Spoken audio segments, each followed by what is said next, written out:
Okay, that's fine. Let's just do it. 1, 2, 3, 4, 5, 6, 7, 8, 9, 10, 11, 12, 13, 14, 15. Okay, I actually had to throw my headphones away when Fran joined in because it just became overwhelming. Hello everyone and welcome to Playing Favourites, the podcast in which I and my good friend Harry discuss our favourites in a variety of different topics. My name is Luke. My favourite... colour? What? Colour first. I forgot how I do the intro. Come on, man, pull yourself together. Right. Hello everyone and welcome. What do you mean restart? I'm restarting. Alright, fine, carry on. My favourite colour is maroon. My favourite animal is a bumblebee. And my favourite co-host is playing the piano. Playing, because it's in the title of the podcast. Piano. Piano. But we're not alone. Oh. Hi guys.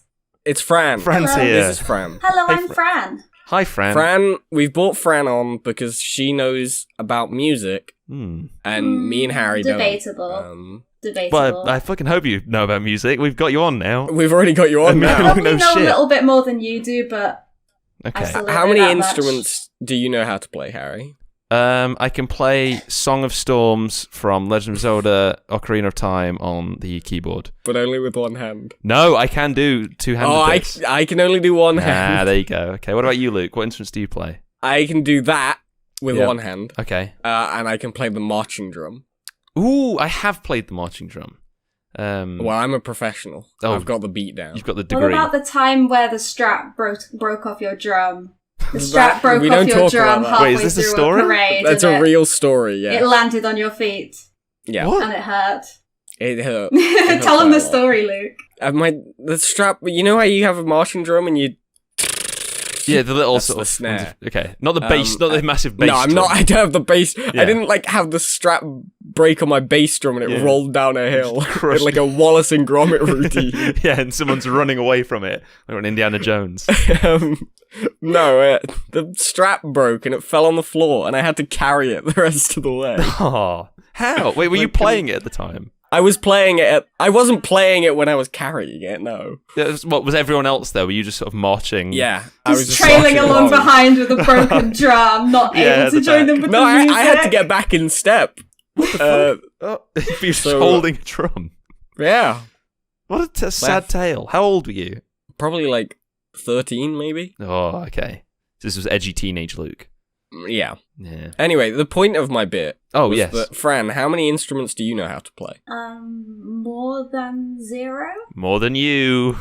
That is definitely more than me. Yeah, more than me as well. Yeah, How- I played the violin. I've been playing that Mhm. since I was about 5 or 6. I was in reception at school. Wow. How much does your violin cost as well? Oh, don't want to know. Too Oh, much. God. Okay, fair. More than my life is worth. Fran's $8,000 It's a- violin. It's a very expensive violin. Hey, Yeah. seriously, All do you want to know violins how are. much it costs? Jesus. I mean, give it to me in a small number that is the bigger number. A small number, that is the bigger Yeah. number. I think I know what Luke means. 4. 4 million. Friends. $4 billion. 4 billion is the fucking the entire the 4 trill violin, the entire economy of the The world economy of the world. could not afford this violin. Jeff Bezos, eat your heart out. It's his violin. You bought it off of him. Man. After an incredible heist. So Jeff made it. He handcrafted it in his He violin forge. handcrafted it out of the tears of Amazon employees. Amazon workers. This episode has gone quickly off the rails. We haven't even gotten to the bit. What it's about, what this episode's about. It's We're about talking classical about music. classical music. Our favourite classical music. Yes. Our favourite pieces. Mm, Not songs. correct. You're not allowed to call them that. Yeah, they're pieces of think. music, right? A song has lyrics, right? Fran, help. Don't say that, oh, I love Ode to Joy, it's my favourite song, or the classical music snobs, they're not going to like you. To be fair, I They're going also to come for you. yeah, they're gonna. We're gonna get, is this one of those episodes where we're gonna get emails like From Fran. from Fran who like guys at this point Luke calls it a song and I'm like Oh yeah, I also used to play the piano and the cello. a lot. Yeah. Oh yeah, you're multi-talented. My also thing is vocals is also that's like my main thing is choral. Wow. choral singing. I mean, you've heard her sing. I have. Sung Yeah, in I've a been lot of to. choirs. I have too. Yeah, and Luke as well. Yes. I was there as well. What did you think, Luke? Did you like my singing? I honestly, Fran, yes. Yeah. That's my honest answer. But also, I have no Aw. idea how I could have possibly distinguished your Exactly. voice This is from the the entire. There was a whole choir But there's a going lot of on. people there. Luke, I was singing a solo in that concert. You I remember probably that one, noticed. right? All the singing was good, so you know. Yeah, and Yours was thus good you were too. included in that. Yeah. I did do a solo in that concert, so that is probably how you would distinguish my voice from the others. Luke's probably just on his phone or Yeah, on Twitter. I was playing Fortnite. His voice switch. It's like some really heartfelt bit, like really passionate bit of singing in this solo, and Luke's just like quietly in the corner, like opening a loot llama or something. Yeah, the solo I did was in a song about depression and insomnia and lying awake at night. Relatable. Luke's And got whilst I was Pokemon Go singing up. that, That's Luke's something good. just like default dancing, like infinite dabbing, teabagging on the haters. I do worry about that boy sometimes, if I'm being honest. But I have nothing to say. this is usually the part of the episode where we would be deep in conversation talking about we're going to what talk is about classical what music. is classical music. Yeah. Well, I mean, Fran, you might have the answer to that. What actually does that mean for a piece of music to be classical? Well, classical is like a period, right? Like, but it's also like, because classical music isn't just songs that were made in that period. It's also ones that are like attempting to recreate the sounds of that period. Yeah, I think so. Because I think this is the thing with music and musical genres is that it's like, so for example, like blues or something, which comes from the sort of 1920s and kind of, I think like Depression era, kind of after that. But now it's still a genre. People can still make music for that genre, but it's you're basically trying to recreate the kind of feel from the time. Is my understanding. Oh, I think one of the things that might make a piece of music classical music is it has roots in like Western cultures. It is like distinctly European, right? Yeah. Yeah. Okay. I'm thinking like France, Italy. Yeah, Germany. Okay. In Russia, Let's just name UK. European countries. Yeah, Russian. Yeah. There you go. Is Russia part of Europe? Yeah, I mean, there's is Tchaikovsky? Is he Russian? Oh, I've heard that name before.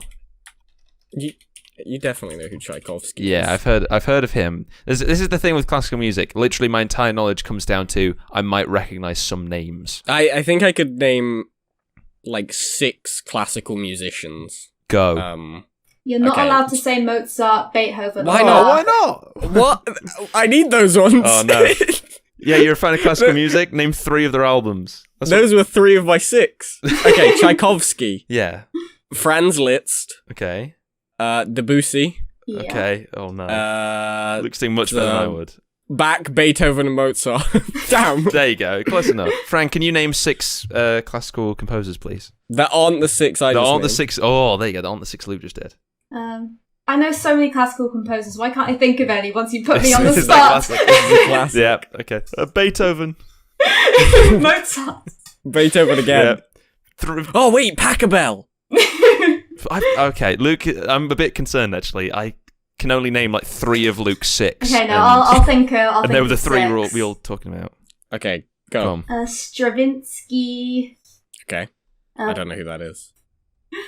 Chopin. Oh, I know that Ooh, one. He's the okay. piano man. Sing me a song. Brahms. Not Billy Joel. Yeah, different piano man. Brahms. Oh, why can't I think of any? I know Oh, loads of Fran, it's that composers. sudden pressure. This is what we do. We like to get our guests on just to bully them. Yeah, to bully them. Yeah. Vivaldi. Oh, Vivaldi. Vivaldi. Okay, yeah, that's a good one. Imagine Dragons. Macklemore. To be fair, he does kind of sound like he could be. I think of I can think of Baroque composers. I like Baroque music, like Vivaldi, Handel, Monteverdi, Scarlatti, Chopin. Purcell. Yeah, Chopin. Fran Chopin. said that. Oh, wait, really? It's Chopin. Chopin. Chopin. Chopin. That's how it's written. It is written Chopin. I It know does have a him. very silly name. Dude, I wanted to bring this up. Franz Liszt, okay? I don't even know if that's how you say his name. I'm very sorry to any... It's a very similar name to Fran. Franz Litz stands Fran out there. Litz. That is close, you're right. Mm. Apparently during his era, I found this out on Reddit, thanks Reddit, he was, known as a very deeply attractive man, and there were concerns that he was gonna, corrupt people from just purely his, attractiveness. His dazzling good looks. Oh, wow. He's gonna ruin classical music. I didn't know that. You look at him now, and I get it, look at that dude. Yeah, okay, I'm looking at there'll be a picture in the show notes for everyone wondering. Not the old man picture. I was gonna say, actually, I am looking at a picture of him when he's old. Young Franz Liszt. I actually kind of see it. He's got that strong jawline. He's got firm cheekbones brow. for days. Yeah. And the chiseled nose. jawline of a nose. Greek god. Yeah, okay, He's got God. one hell of a nose. We're gonna need to stop the recording. I mean, guys, come on. He's This is chiseled. But then, that guy look at the is. old man pictures. There's one in particular where he has the widest chin I've ever seen on a human being. He looks like He looks like the guy from Up. Yeah, he's just got a square head, like a completely square head. Friends. I mean, that's kind of the remarkable thing, right? He lived long enough that we got pictures of him. Yeah, good point. 1886 he died. Oh, good lad. One of the Google questions that came up when I googled Franz Liszt was, is Franz Liszt alive? I'm gonna guess. Probably not. got bad news. Yeah. Didn't Look at make these it. guys' cheekbones. It Fran. wasn't Kim Kardashian that brought contouring to light. It was this guy. This guy. Fran, wake up. Fran, we're recording a podcast. She's too distracted by She's the in. beautiful It's Franz it's Liszt. No, beautiful. I never knew that fact. Oh, there you go. Oh, that's exciting. I've learned something new already. Man, this is great. It's kind of wild, because most of them we don't have pictures of, right? I But we got that classic painting of Beethoven where he just looks mad as fuck. I think I know the He's one. just so angry. Images. But he's making music at the time, and he's like, what was up with him? Well, that's just a thing I think of the past. In that, I remember seeing this in a Vsauce video that came out recently, actually. But the idea that in the past, sort of portraits and photos and things like that, it was very serious. You had to stay in the same position for a long time, whatever. And then there's that one photo of that one guy with a bowl of rice, and he's got the biggest smile on his face, and it's from fucking 1,000 years ago, but it looks like it looks like a meme taken today. Can I commission a portrait like that? Of me What, just, you want one of yourself? Yeah, just eating the big old bowl of rice. Oh, Oh, dude, look at that guy. He's so Look at him. happy. He's so happy He's with having his a bowl of great rice. time. Yeah, I'm trying to find where it's Dude, I need from. to pose for a picture like that and use it as my profile picture. Yeah, there you go. That'd be cool rice. I mean, that is how I feel about rice. I love me some rice. There you go. We'll Photoshop Fran into this photo over the guy. Just there you go. Perfect. Look, I hate to interrupt this rice fest. Sorry, we're getting a bit sidetracked. but we're not here to talk about rice. Yeah, we're talking about. We're here for What? everyone's favorite composer, Johann Sebastian Bach. Ooh, okay. He's not everyone's favorite. I don't think I could name a single Bach song. He too has an interesting chin. Did you just call it a song? I Luke? noticed that. And Crud. yeah, there it is. Sound the alarm. Send me away. We got him.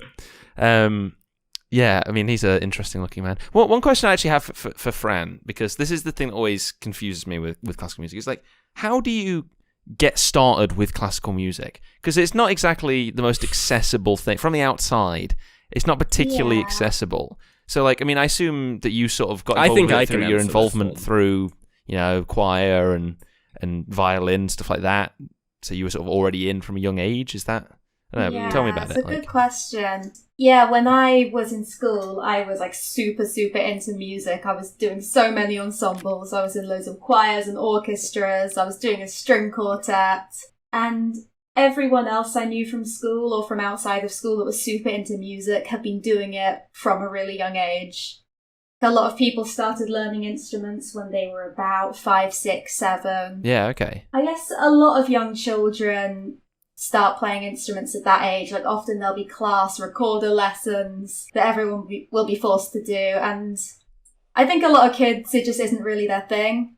And they decide to stop it and pursue something else like sport. But the ones that do enjoy it, A lot of it can be like a parenting thing, right? Because a lot of parents, you know, they want their kids to learn an instrument. It's like seen as kind of a you know, it's a good discipline thing, I guess. It's sort of like a nice thing to learn. It's a bit of a roll of the dice, because either like your kid's gonna love it and they're gonna grow up and they'll know how to have this cool knowledge of how to play an instrument, or they're just gonna hate it and they'll just keep hating it. It's really hard to say how you get into classical music at a later age if you were interested in it. Because now I'm thinking about it, everyone I know that's into classical music started when they were like 6, and so did I. Yeah, so it was just always around for me. I never really got into it. It was just always there. I do really like the idea of having like a beginner's guide to classical music, where it's like a list of 10 classical songs. It's like, all right, these are your starters. These will ease you in. It's starter set, and then like, and maybe there's a couple, because like the naming conventions always just drive me insane, where it's like, you know, some French word. Some of them have real names, and those ones, I love them. Well, then also, and Fran, correct me if I'm wrong here, sometimes like there'll be a particular piece of music, I almost said song, that like comes from a larger piece. So, for example, like Ode to Joy, for example, I know is one. And Ode to Joy is actually like an 8-minute section of Symphony Number 28 in C minor or something. Is that right? Is that? I don't think it's in C minor, but I don't know. I'm sorry, that was a call out. Yeah, you're right about that. Like, I think everyone knows Jupiter from the planets. And everyone knows. I wouldn't necessarily say. Yeah, everyone. Yeah, I mean, yeah, Jupiter planets. Quickly just because Googling it was used. The melody was used for "I Vow to Be My Country," the hymn. Okay. Yeah. So that's the really like famous melody from the planets that everyone knows. But the planets is like. It's like an hour long or something, maybe not an hour. Yeah, okay. It's just really long. Yeah, but then like people know individual bits from it. Yeah, okay. So you go, building an understanding, and then I've listened to Mars before. I know that one. I haven't listened to the full thing, but I've listened to drops of Jupiter. If that's like. It tastes like summer. Yeah. Talks like summer, sorry. Talks like summer and walks like rain. Reminds me that there's time of change. Can I put that as my favorite classical, please? It's close enough, right? You know? Fran, do you know the train song, Drops of Jupiter? You spent enough time with Luke. Fran only knows classical music. Oh, no. It's a dark secret. It's a forte. She's actually from the year 1886. Yeah, the melody that people think of as Jupiter is just a really... It's a really small part of that movement. It's just one melody. Movement. Is that the word? Is that for like the full thing? Is it called a movement? Is the whole thing... It's like the hour-long thing called a movement? Is that a thing? No, it's like the entire work is broken up into movements. So like Jupiter is its own movement and Mars is its own movement. What's the full thing called? Like the full hour-long thing? It might be... I know it's not a song. Oh, this one's an orchestral suite, apparently. Sweet. Ooh, an orchestral suite broken up into movements. Sounds delicious. I could go for an orchestral suite right now for dinner. That'd be nice. So this is going to sound like a really stupid question. Go ahead. Orchestra is just like, that's just when there's a lot of them, right? There's a lot of like people doing it. Fran, I'll let you take this one. That's what an orchestra is, right? Because I would say yes. If Fran wasn't here, I'd be like, yeah, that sounds about right. Yeah, sure. Lots of people with instruments. But now I'm like, maybe there's more to it. But you got your violin and your second violin. Double bass. Double bass? Double bass. Yeah. And your electric guitar. Yeah, and your keytar as well. You know. And your rain stick. Your rain stick guy. An orchestra officially is like a set number of instruments. And there'll be a set number of violins, a set number of violas, cellos. And there's a certain number of every instrument that you're supposed to have in a complete orchestra. But of course, not everyone is going to be able to get every single one of those roles filled. Like school orchestras. There are different orchestral, I'm trying to think of a word that doesn't make me sound like a like compositions. Yeah, is the word I want to use. There you go, different, yeah. For like different periods, so late Baroque has a different period to classical, and then there's early Romantic and late Romantic and modern/postmodern. Holy crap! The modern ones have huge amounts of people. Yeah, that's slightly ridiculous. They're huge. I mean, I was just sorry, I'm on the Wikipedia page. There's a section entitled "Sex of Ensembles," which is actually talking about like what sex generally the people in orchestras are, which is strange. But then also something like that. So that's less interesting, I thought. There's a section which is issues in performance, which happens to a lot of men. There's tablets you can take for it.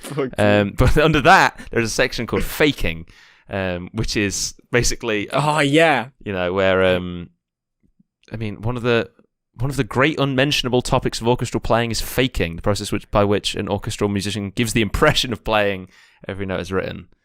I really like the idea of one day becoming that kind of dude, and just like sitting down in an orchestra with my trombone. Yeah, and having they have trombones in an orchestra. Yeah, they got trombones in an orchestra. And I'll just pretend to be playing my trombone. Now, meanwhile, my two other fellow trombone players are really carrying my weight. They're the carries, and you're just some fucking trombone noob. Not gonna lie, that was me, like, in my regional youth orchestra when I first joined. Now, Fran, I don't want to indict you here on the podcast, but have you ever faked it? Oh yeah, all the time. All the time. I'm not even ashamed to say it. Okay.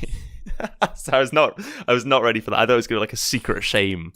Of like, because I played the violin. There are so many violins, like no one's really gonna notice if you. So long as you're not like first violin, right? No, as long as you're not the leader of the section. As long as not everyone does it at once. The violin music stops. Just immediately stops, so it gets to this really fast and intense bit, and everyone's like, "Nah, I'm not touching that." It would be very different if you were playing in a much smaller section. Yeah, okay. I mean, wouldn't it be worse if you were to play and, like, mess it up? I guess so. Because people are going to notice if you are playing wrong than if you just aren't playing, right? It'd be much harder to fake it if you played the clarinet, because there's only, like, 4 clarinets.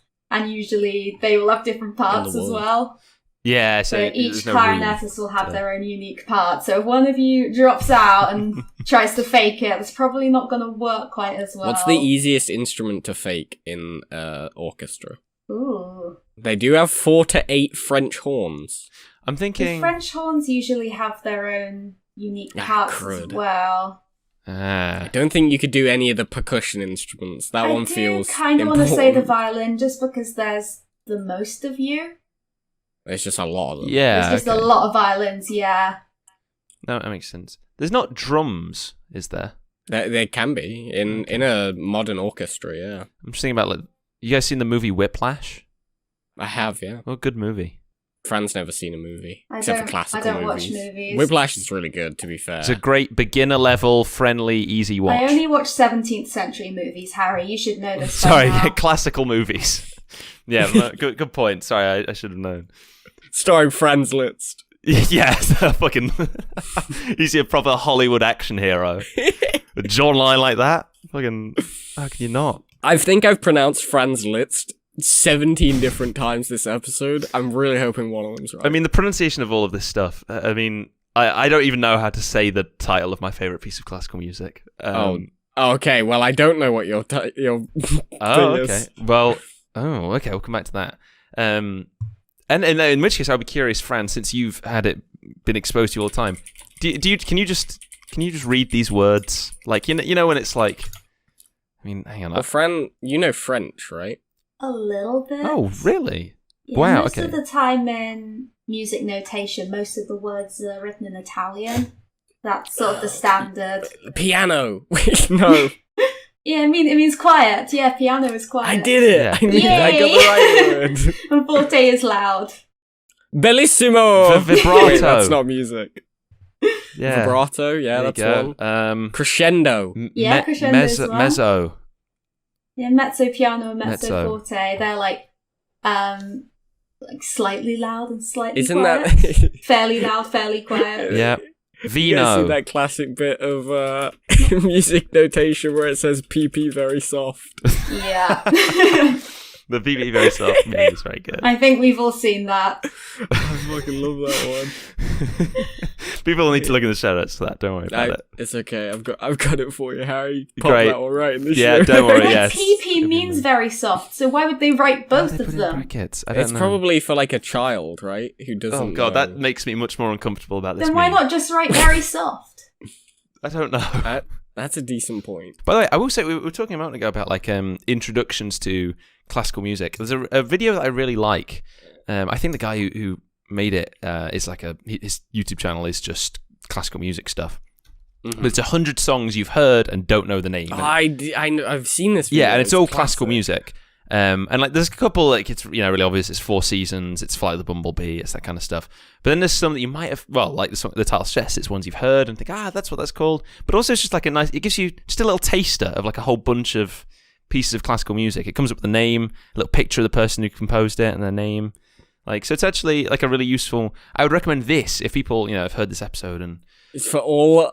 That's 100 taster songs. yeah, that's what it is, right? It's like that one's called Ronda alla. Is that a G or a T? I have no idea. I mean, some of these are...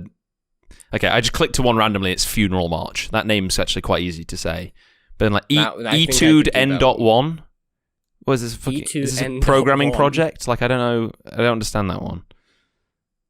So I don't know what that means. Yeah. What is the naming system about, Fran? Like, when it is like number this, number that. What's that actually referring to?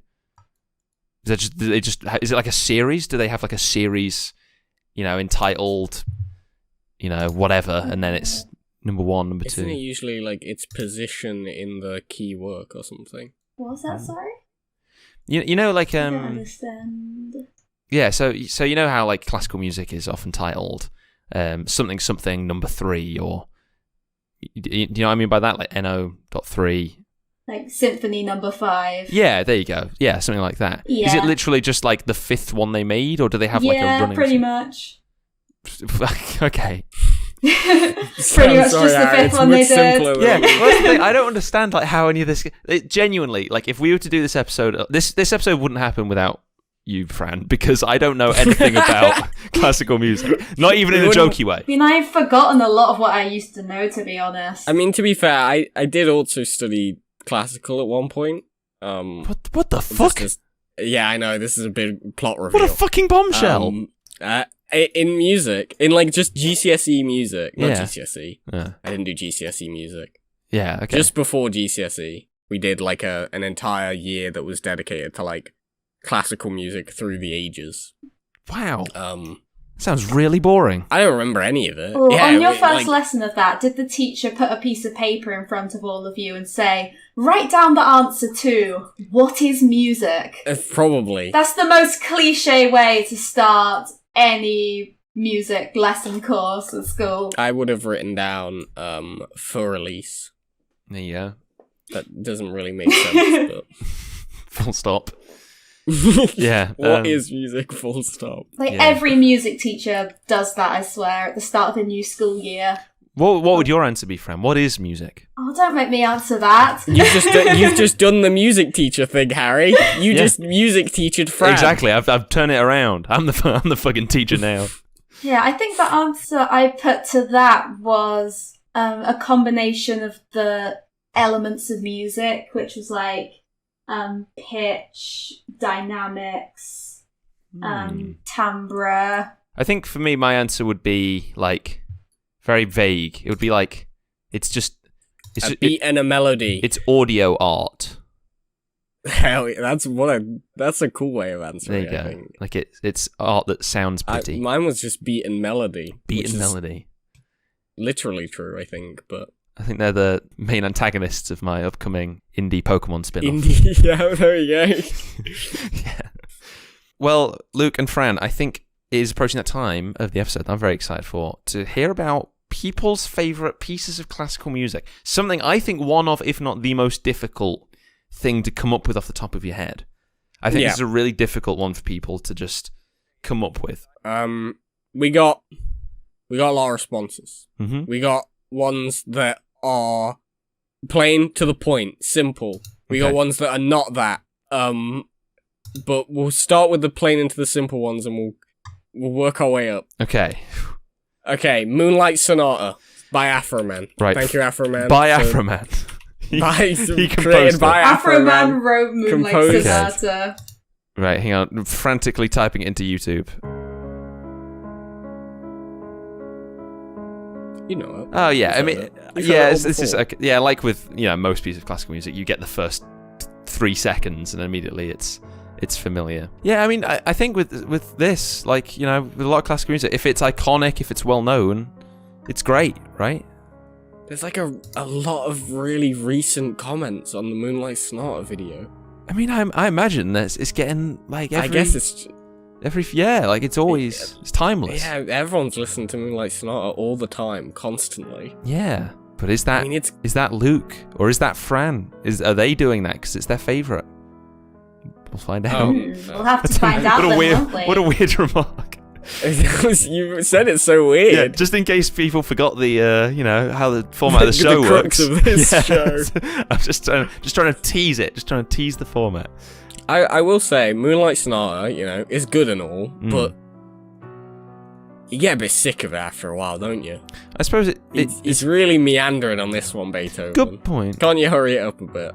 Yeah, it would be nice. I mean, I'm clicking through the video now, but by the halfway point, it is kind of jazzed up a little bit. It does change. Yeah. Well, that's you mean in the second movement. I feel like no matter how good a piece of music is or how good a song is, if you hear it too many times, dude, you just can't anymore. It's I did forget about the third movement of Moonlight Sonata, which is a banger. It's like All I Want for Christmas Is You. Like, the first time I heard that song, it was a bop, but now I cannot stand it. I've just heard it way too many times. Yeah, in a like any kind of performance context, I think, especially where you're not listening to the song for fun, like just because you really like the song, you keep throwing it on. It's like you've got to really learn it, really become intimately familiar with it, rehearse it over and over again, rehearse with it over and over again.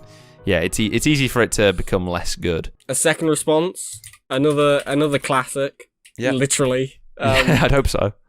Flight of the Bumblebee. Yeah, I mean.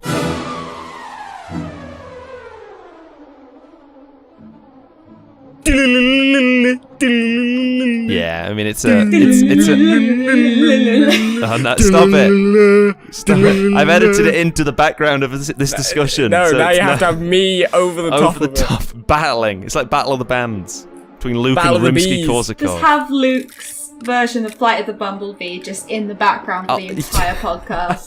Just after the recording, Luke, Harry, I'll just do the whole thing for you. Yeah, if you could all. I mean, this one's only 3 minutes, but again, I assume it's taken it. from a larger piece. It might be maybe part of not. a longer piece. A larger suite. This might only be one movement. But yeah, Flight of the Bumblebee is one of the more fun ones. One of the more like. It's kind of light-hearted. Yeah, I like this one. Yeah, it doesn't Apparently, take it's part of an seriously. opera.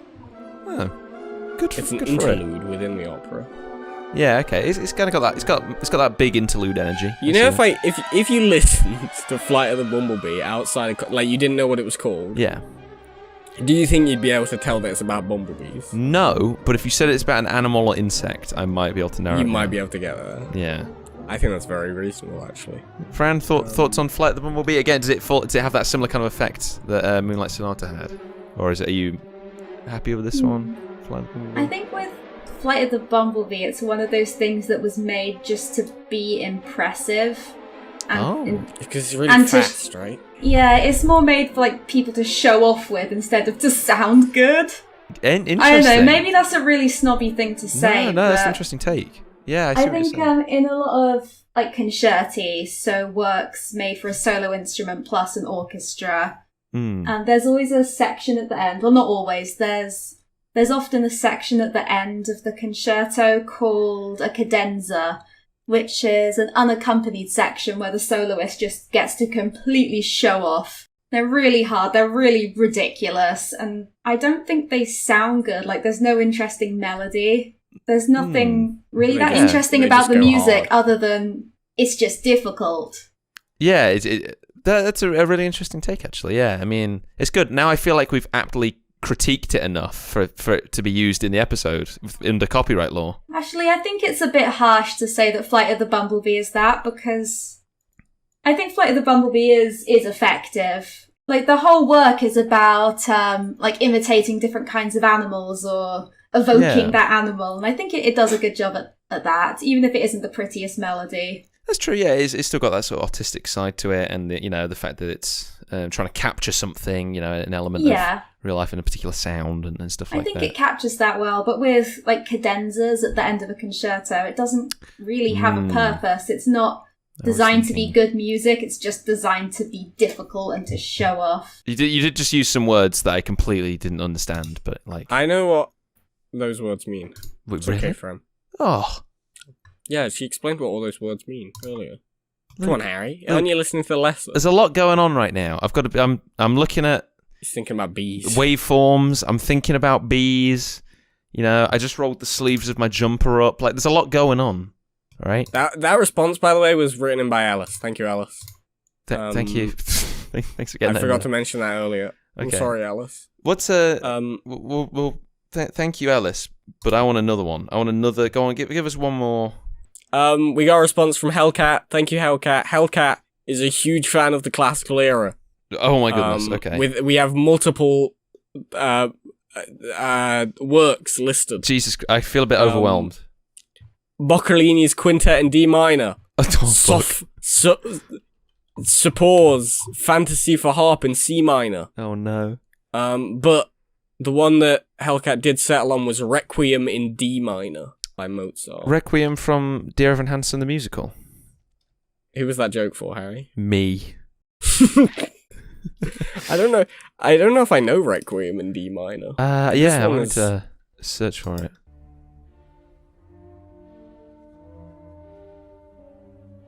Oh, I absolutely do know this one.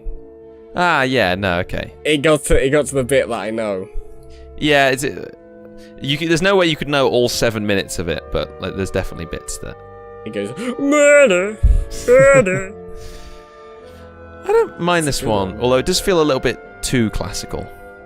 Like, it's too classical for me. Just Harry prefers his modern classics. I mean, I don't know, like, just something a bit more fun, or not too... This feels like... when Mozart was writing this, he was like, God, I feel so fucking classical right now. Whereas something like Flight of the Bumblebees is more like, we're going to make a crazy thing. The idea that Mozart knew that he was writing classical music. Yeah, no. As though during the classical era, they were like, this is a classic. They're going to love this. These are absolute classics we're writing down here. Yeah. Yeah, that was the last piece that Mozart ever wrote, I think. I think he died halfway through writing it. That's probably why it's called Requiem, huh? Yeah, that makes sense. Is that the one that people try and finish? He didn't finish it. Yeah, it was finished by one of his students, is thought. And he would have had notes, probably. He would have had drafts of how to finish it. It's like little annotations that says this bit bops. It's unlikely that the student just composed the rest of it from scratch. He probably made use of what Mozart had left for him. Yeah, okay, that's understandable, I guess. Do you know we don't know what killed Mozart? Bees. Dude, that would be... It was like a battle of wizards between composers. The Requiem was actually composed to kill... I don't know who composed Ride of the Valkyries, but they won. This one, sent in by our good friend Andy. Yeah. Thanks, Andy. Thank you. Harry, I think you're familiar. Oh, no. It's my other brother, who isn't the one we mention all the time. He's gone for Time by Hans Zimmer. Time by Hans... Okay. Which is from the movie Inception.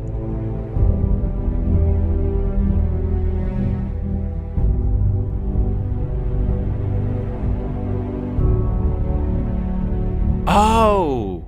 You might know that Hans Zimmer is not really typically seen as a classical musician, mainly due to the fact that he is currently alive. But does that matter, though? I mean, that's the question. The debate, is modern classical music actually classical music? Yeah. I would say so, yeah. I say yes. Well, I don't trust Harry's opinion, because I don't think he has any... He doesn't have a horse in this race, Fran agreed with me. That means I'm right. Yeah, I trust Fran. Okay. I'll believe Fran's opinion on this one. I also think that Time by Hans Zimmer is kind of a banger. Yeah, I think he's pretty good. He's a talented composer. I don't even know what like instruments are happening in this song. That happens to me a lot. Like in Flight of the Bumblebee, I was noises. like, what is happening here? What? I don't understand. It's not all a violin in Flight of the Bumblebee. Maybe I don't even know. Like it or could a viola, be anything. perhaps, or a double bass, or a cello, or a lyre, or an oboe. Ooh, it's probably not an oboe. These are all instruments that we're naming. Yeah, but the thing about Time is that it's not even an instrument. It's like it's like noises. There's the quote for the episode. Time isn't even an instrument. That is what a beautiful bit of imagery. What a wonderful metaphor. Time is an instrument, you know. Time is not an instrument for you to use. I don't know. I like that. I think that's. I'm now the new Doctor Strange villain. Damn, bro, that's deep. I think I like that. I like time as an instrument. But time may not be an instrument, but sure, it can be a piece of classical music. Yeah. Again, we're not the classical music police. Yeah, it's not our job. I would say so. I think it all counts. But there is one thing that is our job. What's our job, Luke? Is it deciding our favourites? Yes. Fran's got it. Ooh, She's picked exciting. up on the format of the show. Fran's the host now. Oh, who's going first? Man, how did we do it last time? I think the guest went last time? Guest last. We'll end on that. So Luke, save the guest till last. The guest till last. Last. Fuck, that's good. Okay, well, Luke, I think you were dropping hints earlier that you think you might know mine. I thought I knew yours, but now I'm almost certain I don't. Okay, well, I have 3 answers in a way. I have what are you? What I think you think my favorite is. Okay, I have that's in the Hall of the Mountain King. Yes. I have. Okay. Cool. I have an honourable mention to make. Okay. Before we get, and I'll be brief. Are they allowed? I often. Yeah, you can throw in some honourable mentions. Well, I often cut yours, so like don't worry too much what? about it. Because it's really boring. People just want to get to hear the favourite. I can't believe this. Not all the time. This is the biggest news. But my honourable mention is Joe Hisaishi. It's One Summer's Day, and neither of you have leapt out at it. I don't think I've heard it. I think you have, because you've seen the movie Spirited Away. He's right, I have seen the movie Spirited Away. Yes, it's the piano music that often will play in the background. I'm familiar with this.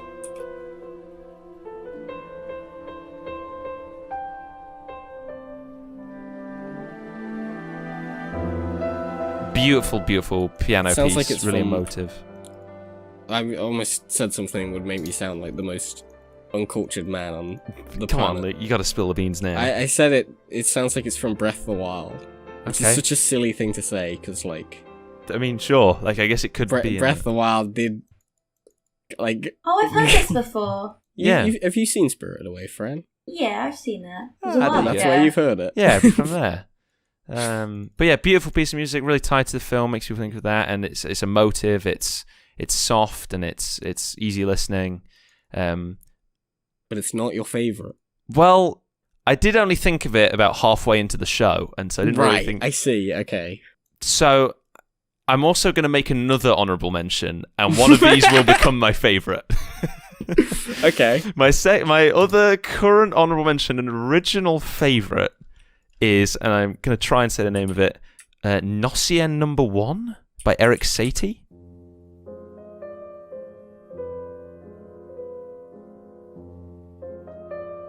And you may be asking, what is that melody? And I'll tell you what the melody is. Oh, right, it's, yeah, of course. I don't want to say most popularly known, but appears in the video game Overwatch as it's associated with the character Sigma.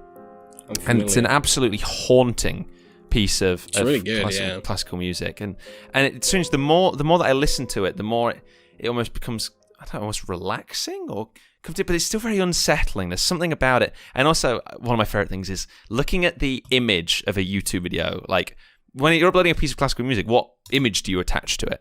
And like, most of the time it's just a picture of the dude, right? Yeah. Well, on this particular upload I think of a Nossian painting Number of an 1. old dude in like a big curly wig, like holding a quill pen.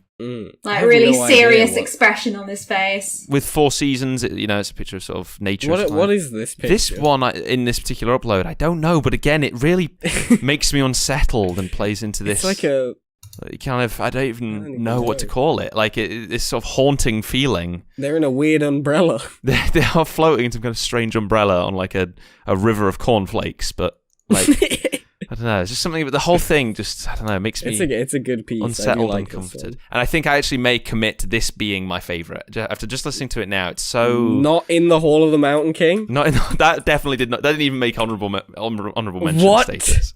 It's good. It's really good. It's so good. But like compared to these two... we haven't even mentioned it all episode. It's not my favourite either. Yeah, but it's good. It gets a sort of group honourable mention. Fran, thoughts on In the Hall of the Mountain King? Yeah, I've played it.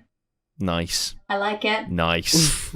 There you go. That's our united favourite between the three of us. Our united favourite. Yeah, there you go. Yeah. So that's so your favourite is Gnossian number one. Yeah, I'll commit to that. Eric's really 18. pretty. I'm listening to it right now. Yeah, nice. beautiful piece of music. Really haunting but comforting and complex. So, yeah. It's a good choice, Harry. Thank you. I respect it. Luke. Now, could I guess it? I don't know if you could guess it. I know I've spoken about it with you before. Well, then I feel like the answer's I probably can't guess it. If it's I struggle enough with classical music. So I don't even know if I'll try. Is it by one of the famous composers? You know, Beethoven, Mozart. It's by one that I did mention earlier, but whether or not is it Chopin? I would say famous. Is it a Chopin one? It's not a Chopin. A Chopin de chocolate. It's no Chopin. In that case, I have no idea, Luke. Go on, what's your favourite? Spill the beans. Wait, Fran, do you know what it is? Oh, yeah, Fran. Oh, no. I think you once told me, and then I forgot. That's fair. That's very reasonable. Yeah. I would forget too. Okay, go on, Luke. It is it's Claire de Lune. Never heard of it. Yeah, I know you have heard it. Claire de Lune.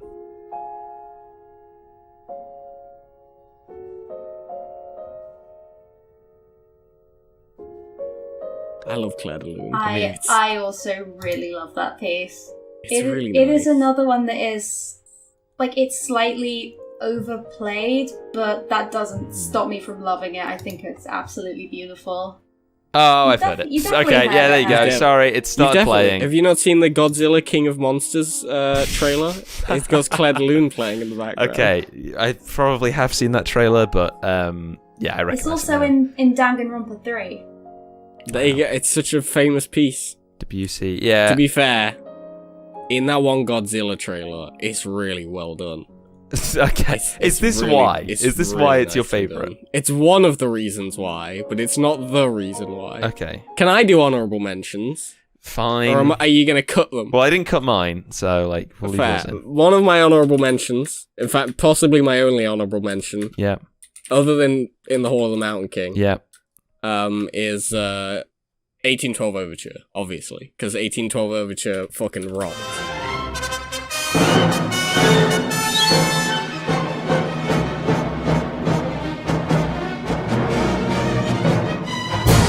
I mean, it's definitely overplayed, but like, who doesn't love it? It's got literal cannons in it. What's not to love? Nah, really it does have cannons as a part of the music. It's so good. The reason why I thought you might guess it, Fran, is because we were talking yesterday and I just started humming it. Yeah. And you went, Luke, are you humming Claire de Lune? And I went, no. No. Of course not.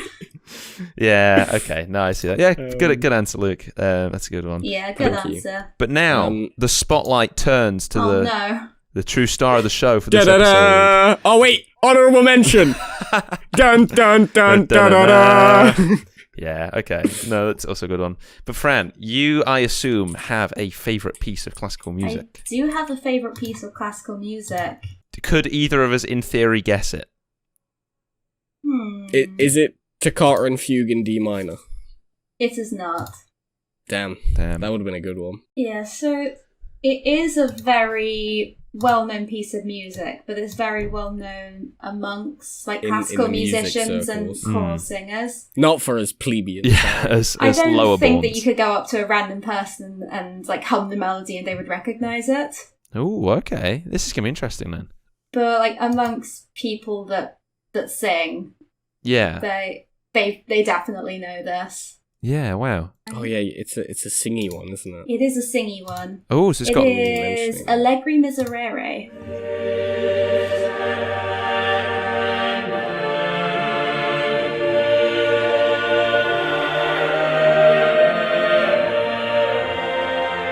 Oh, Okay. I do know this one. You do know it.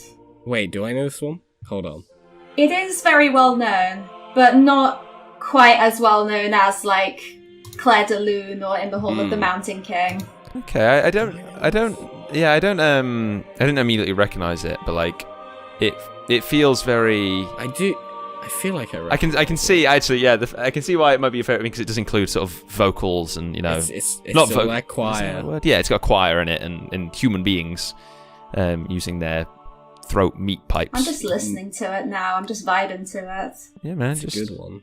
It's it feels like something. I'm trying to think of the context you'd hear this, like in a Dark Souls game or a church. Yes, this is Dark Souls boss music. Yeah, starts playing.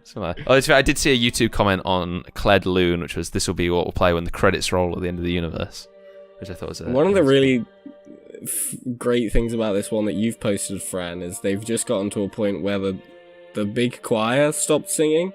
Yeah. And the camera panned to just one dude who was kind of stood in the corner. Yeah, he's like standing in the rafters of this chapel. He's just really broken He's in the ceiling. He's doing a infiltrated the solo. performance.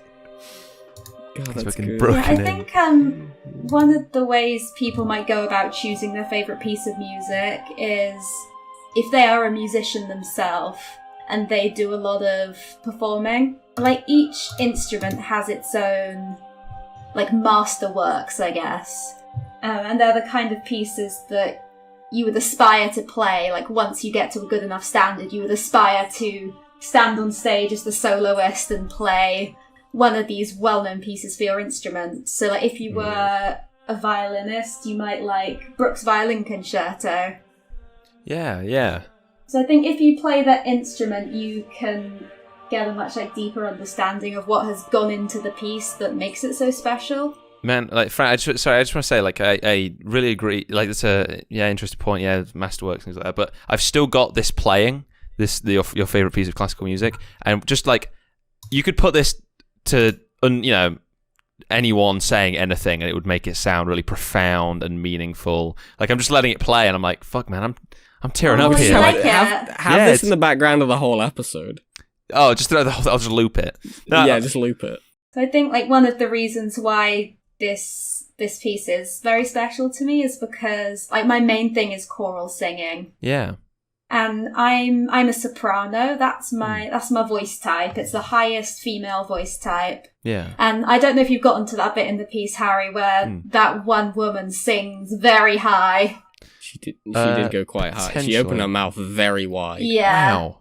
And she sings a solo, and it's one of the things that sopranos just aspire to do. Yeah, okay. They want to sing that solo. Like, it's one of, the most well-known soprano solos. Yeah. Wow. No, that's actually, yeah, that's really, really nice and a really sort of beautiful thing. Also, because like one of my favourite things to sing is Renaissance and like Baroque music. I just have the sort of voice that suits that music. Yeah, okay. Yeah, it's a great choice, Fran. Yeah, for all the reasons you just said. This is the kind of thing that I love singing. Yeah. No, I can see and again, as I said, I can see why it would be your favourite, because it does have that choral aspect to it, and the vocals, which are a sort of really core part. It's got a pretty cool story behind it as well that you might be interested in hearing. Go on. It's thought to be the first known incident of music piracy. Ah, okay. That sounds familiar.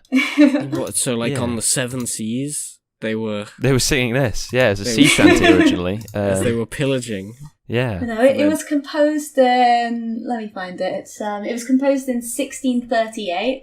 Yeah, or around that. So it's a very old piece of music. Yeah, okay. And it was composed to be sung in the Sistine Chapel, which is the official like home of the Pope, and where the Pope is appointed. Where he vibes. Yeah, very vibes. And it was thought that this piece of music was so beautiful and so sacred, it could only be performed in the Sistine Chapel. It was not allowed to be taken outside of the chapel, and no manuscripts of it were allowed to be made. Wow. But then they snuck out. So for like about 150 years, it just remained inside the chapel, and no one outside of it would have heard it. And no transcriptions of it were made. Man. I bet the Pope did it. Pope snuck out. And then one day there was a 14-year-old who went to one of these services in the Sistine Chapel. So not the Pope. And after he heard it, he wrote it down from memory. He transcribed the entire thing. I think he went back one more time to another service to make sure he got everything. So he wrote down this sacred piece of music that was not allowed to be written down and not allowed to be taken outside of the chapel. Yeah, okay. And this teenager's name was Mozart. Luke Cobb. What? Okay, it wasn't Luke Cobb. Yeah, yours was actually much more of a... Actually more dramatic. Much more dramatic than the stupid joke I was making, but yeah. So no relation to Mozart. Mozart was the first ever music pirate. Wow, what a fucking That's story. why his death was so suspicious. Yeah. He got killed by God. Exactly, it's a punishment. Or the Pope, one of the two. The Pope came after him with a garrote wire. Oh my god. I think, to be fair, I think they probably would have figured out that cause of death. That's a good point, yeah. Yeah, after Mozart wrote it down, like, manuscripts of it were published, and it became a really popular piece to sing in church services. Did Mozart get in trouble?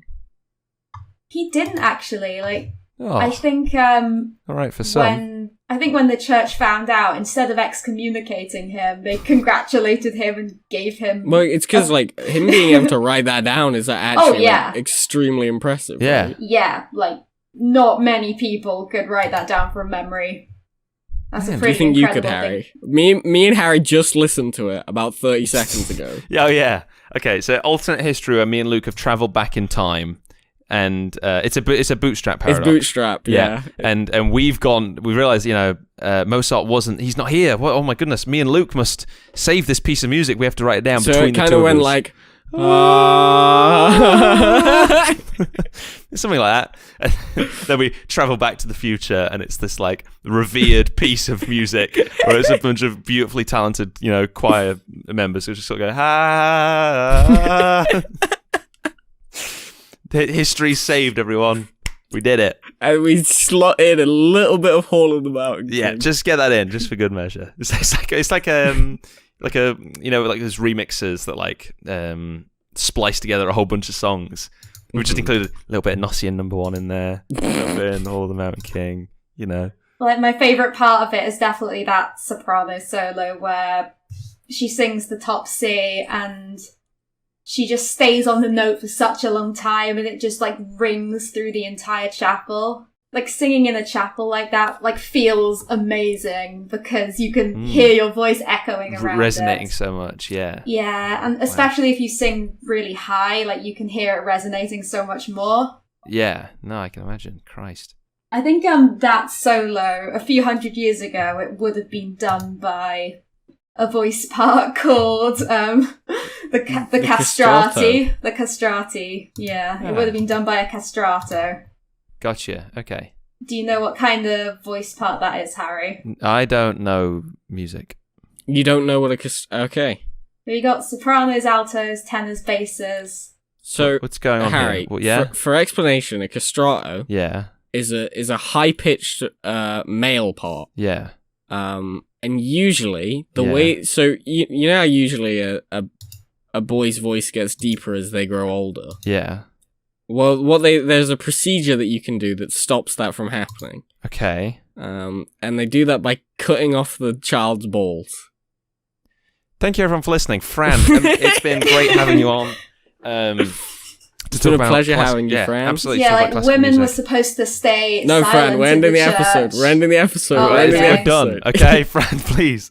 Thanks for having me on, guys. No problem. It's been great talking classical music. It's been a pleasure. Yeah, and if people want to get in contact with us playing favourites. We are at Play Favourites on Twitter.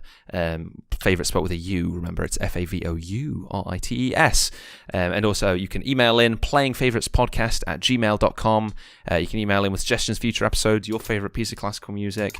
And whoever had the better opinion. We do polls for this kind of stuff on Twitter as well. If you want to vote on who had the better opinion out of me, Luke, and Fran for better favourite piece of classical music. Also, if you think you would make a good guest, send in an email. Oh, absolutely. We'd love to. If you, yeah. And if you have like a special subject that you think you could really teach me and Harry something special about, let us know. We're always looking for more guests. Yeah, absolutely. Yeah, it's great fun. Was I a good guest? Absolutely. Excellent guest. I feel like I've forgotten like most of my knowledge. It's okay. On classical music. I used to know so much more than this. Don't tell Tim. He didn't know anything about swords anyway. Yeah, didn't teach us a thing. I still don't know what a sword is. He was making it up as he went along. Yeah, but no one knows. Swords aren't real. Anyway, we don't meet Tim. Love you. Thank you for coming on the show. Anyway, that's the end of the episode. Luke or Fran, anything else to add? That would have made more sense at the beginning. What? No,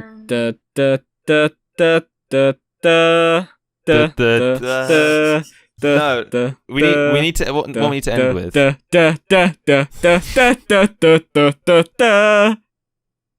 it. That's all I've got. I was gonna let you play us out. Okay. What, you want me to just do the whole thing? Just skip to dun dun dun dun dun dun dun dun dun dun dun.